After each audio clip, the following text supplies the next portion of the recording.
Hello, everybody, and welcome to our Q&A for our podcast, where we answer questions from our amazing patrons who allow us to make this podcast for all of you.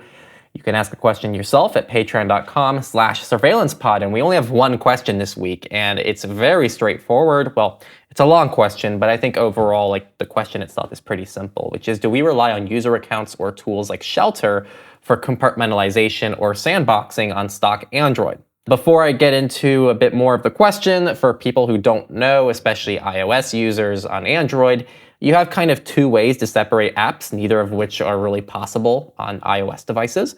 The first of which is you can have multiple user accounts. Really easy to explain that. You're used to this because if you've ever used a desktop operating system, it's the same exact mechanism. Essentially, you can have a user account for your kid, for your wife, for yourself, like a work profile. And what that looks like is just like your computer, you switch over to a different profile. And let's say someone texts to you in your other profile, you're not going to get notified for it. You have to switch back over.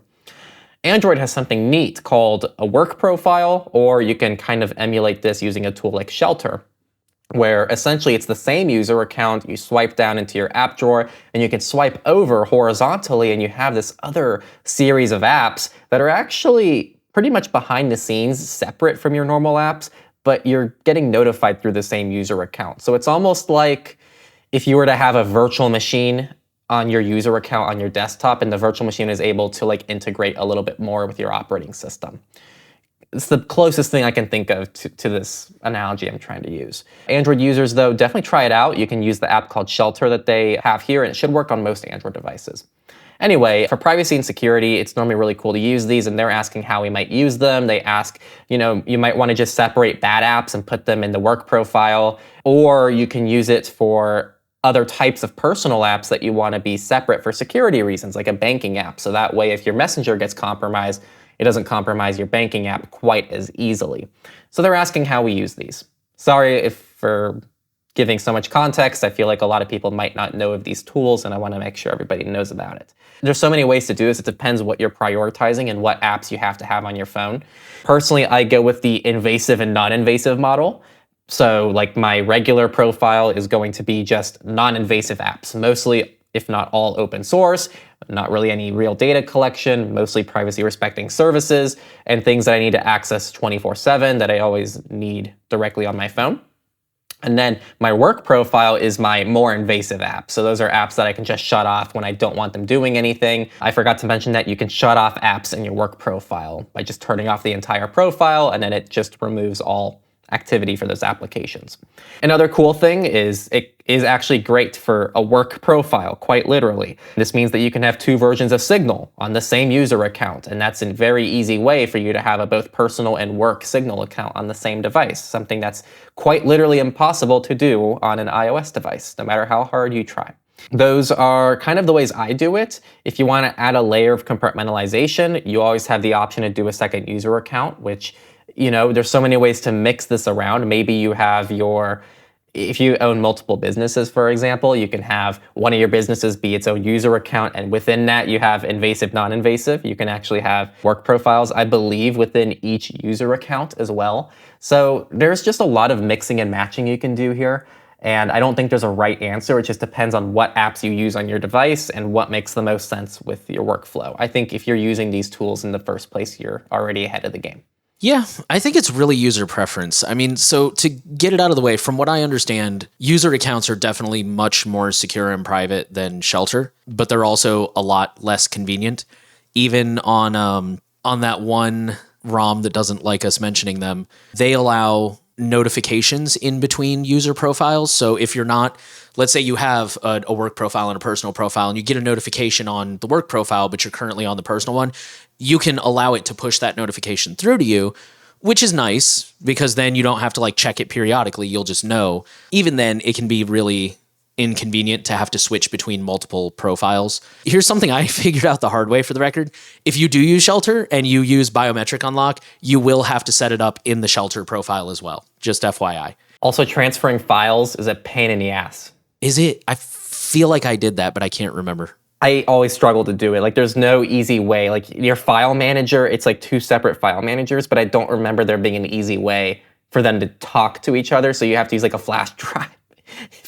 Or maybe I wasn't able to plug in my flash drive to the work profile. I just remember there was something really goofy about files with this. But yeah, I mean, as far as how you want to do it, I think, yeah, it's really a matter of threat modeling and sky's the limit, really. I just try to keep as few apps as possible on my phone to the point where I do have a handful of apps that I trust less, like invasive apps, as Henry called them. But I have so few of them that setting up a whole shelter profile or a separate user account just doesn't really seem worth it to me, to be honest. I think you are asking good questions, and I think these are good questions to ask and consider for sure. So I don't want to dismiss it, but I really think it's up to you. For me, again, I try to keep apps off my phone so I don't have a lot of attack surface to begin with. Not that anything is perfect for the record, but I mentioned before, I don't keep banking apps on my phone. I don't keep email on my phone. I don't really put games on my phone. So there's really just not a lot on there to begin with. I try not to do anything sensitive on my phone. It's kind of whatever you want to do. If you really want the most security, then yes. And especially things like a banking app, like in my experience, your banking app isn't really going to be sending you notifications throughout the day. So go ahead and stick that guy in another profile and then just check it when you need it. Or like you mentioned, if you use Uber and Lyft maybe a couple times a month to, like you said, to the point where it's not worth uninstalling it, but you don't want it there all the time, same thing. You can throw that in another profile, or you can throw it in Shelter and turn it off, because I don't know if you can turn off profiles like that. I don't know how they work, to be totally honest. I've only played with them a very little bit. I think these are good questions to ask, and I don't really think there's a wrong answer here as long as it works for you. Only final thing to add on here that I thought of while you were talking. Consider kind of the external things you might not normally consider. For example, you can set up 2 VPN connections. So if there's a good reason for you to have 2 different VPN connections between Shelter and your standard work and personal profile, it might be a valid reason for you to start implementing a different workflow. And this is actually a workflow I used to implement. I used to have like a work VPN for work devices, and I used to have a personal VPN for personal devices.